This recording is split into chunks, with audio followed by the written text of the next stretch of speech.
ओम भवानी धाम की जय। मानस प्रेमी सज्जन वृंद कथा यहीं पर विश्राम लिए थे। तब रघुपति जानत सब कारण, उठे हरस सुर काज सवारन। अब कथा यहीं से आगे बढ़ रही है, परंतु मृत्यु की ओर जाने से पहले राम ने लक्ष्मण को समझाया और कहा, प्रभु लक्ष्मण ही कहा समुझाई, फिरत विपिन ने चर बहु भाई। सीता के करहु रखवारी, बुद्धि विवेक बल समय विचारी। राघव तो यह जानते हैं कि रावण के अनुचर इस वन में सर्वत्र छिटके हुए हैं, और जब हमने सुपर्णखा का नाक कटवा लिया है तो जिस राजा के बहन की नाक कान कट जाए वह भला चुप कैसे बैठेगा। इसलिए प्रभु ने लक्ष्मण से कहा कि वन में बहुत निशाचर भ्रमण कर रहे हैं, किसी प्रकार का संकट आने पर बड़े ही धैर्य से अपनी बुद्धि और विचार से विवेक से यह निश्चय करना कि क्या उचित है और क्या अनुचित है। फिर समय अनुसार जैसे स्थित परिस्थिति बने उसके अनुसार सीता की रक्षा में सतर्क रहना। मारीच वध को उद्धत हुए श्री राम ने लक्ष्मण के संरक्षण में छाया सीता को छोड़ा, और जैसे ही मृग की ओर बढ़े श्री राम को देखते हुए मृग भागा। प्रभु ही बिलोक चला मृग भाजी, प्रभु ही बिलोक चला मृग भाजी, धाये राम सरासन साजी। निगम नेत शिव ध्यान न पावा, माया मृग पाछे सो धावा। कितनी विचित्र स्थिति है। प्रभु कितने दयालु और कोमल चित कृपालु हैं, क्योंकि जो माया सब जगह ही नचावा, जासु चरित लख काहू न पावा, वही माया श्री राम के इशारे पर नाचती है। सो प्रभु भू बिलास खगराजा, सो प्रभु भू बिलास खगराजा, नाच नटी यू सहित समाजा। परंतु आज राघव के इशारे पर जगत को नचाने और स्वयं नाचने वाली माया के मायापत श्री राम उसी माया रूपिणी सीता की इच्छा रखने के लिए माया मृग के पीछे दौड़ते हैं, जबकि प्रभु कभी भी माया के पीछे नहीं दौड़े। माया को ही प्रभु के पीछे भागना पड़ता है।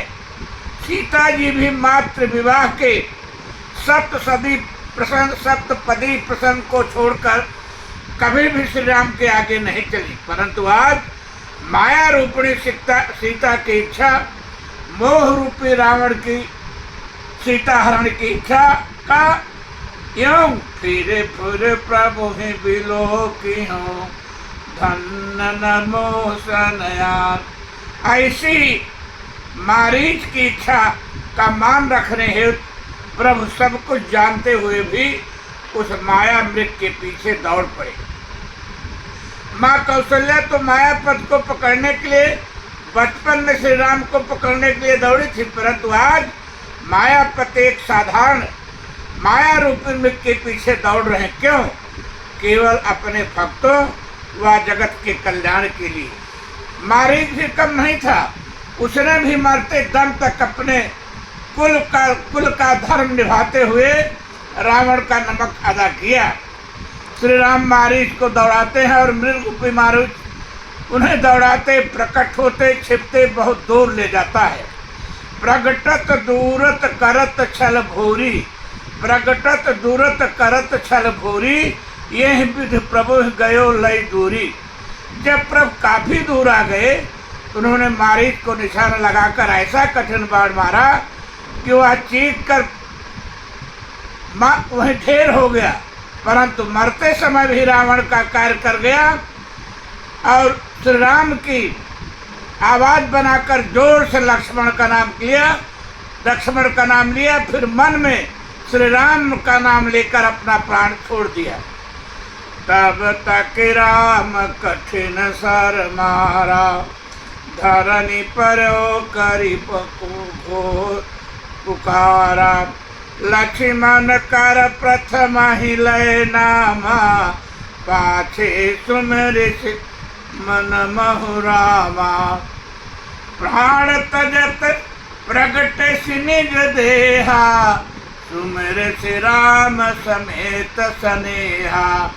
अंतर प्रेम तासु पहिचाना, मुनि दुर्लभ गति दीन सुजाना। जोर से लक्ष्मण जी का नाम लेकर रावण का कार्य किया, सीता जी को दुविधा में डाला और मन में श्री राम का नाम लेकर अपने मुक्ति का मार्ग प्रशस्त किया और अपना कपट त्याग कर अपने असली रूप में आकर नकली रूप बनाने के लिए क्षमा स्वरूप फिर से श्री राम का आदर के साथ नाम लिया। मारीच तो कातर दृष्टि से पहले ही राम की शरण में आ गया था। उभय भांति देख निज मरना, तब ताके से रघुनायक सरना। परंतु रावण से भयाक्रांत और उस नीच पापी के हाथों मारना पड़े, इसके लिए वह कपट वेश बनाकर प्रभु को धोखा देने के लिए बाध्य होकर आया। अन्यथा वो तो रावण को उपदेश दे ही रहा था। इसीलिए प्रभु तो मारीच की हर गत उसके मन के प्रत्येक भाव देख रहे थे। इसी कारण प्रभु ने मारीच का नकली स्वरूप देखकर उसके कपट कारण से माता श्रवण नहीं किया, अपितु जो उसके मन के भाव थे बार बार प्रभु को विलोकने का उसे प्रभु ने देखा। क्योंकि प्रभु तो हृदय को देखते हैं, शरीर नहीं देखते। जैसे केवट के हृदय का प्रभु ने भाव देखा, उसका शरीर नहीं देखा। चितई जानकी लख तन, चितई जानकी लख न तन।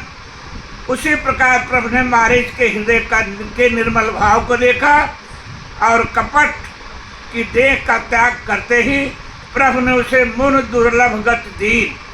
यही नहीं, गोस्वामी जी ने तो स्पष्ट किया है कि प्रभु ने मारीच को क्या गति दिया। विपुल सुमन सुरवर सही, गावहि प्रभु गुण गात। निज पद दीन असुर कहा, दीन बंधु रघुनाथ। श्री राम ने मारीच को अपना पद दे दिया। भला इससे उत्तम गति मारीच को और कैसे मिलती। उधर मारीच को मारकर प्रभु लौटे, इधर सीता ने मारीच के मुख से जब राम की आवाज सुनी तो घबरा गई। मरते समय यद्यप मारीच ने अपना कपट का शरीर तो छोड़ दिया, परंतु रावण का कार्य सिद्ध हो इसके लिए उसने राम की नकली आवाज में सीता को धोखे में डाला। यह कार्य उसने दुष्टता का किया, इसीलिए श्री राम द्वारा उसे अपना पद देने के बाद भी गोस्वामी जी ने मारीच को क्षमा नहीं किया और मारीच को खल शब्द से संबोधित किया। खल बध तुरंत फिरे रघुवीरा। उधर सीता ने जब मारीच के मुख से राम का अर्थ स्वर सुना तो भयभीत हो गई। गोस्वामी जी लिखते हैं कि सीता जी इतना डर गई, कोई लक्ष्मण को भेजने की जिद करने लगी। आरत गिरा सुनी जब सीता, कहा लक्ष्मण सन परम सभीता। जाहु बेगी संकट अति भ्राता, लक्ष्मण बेहद कहा सुन माता। त्रिकुट विलास सृष्ट लय होई, सपने हो संकट परई किसोई। बस अब रामचंद्र की जय। अब यहीं पर कथा विश्राम लेगी। ओम भवानी धाम की जय।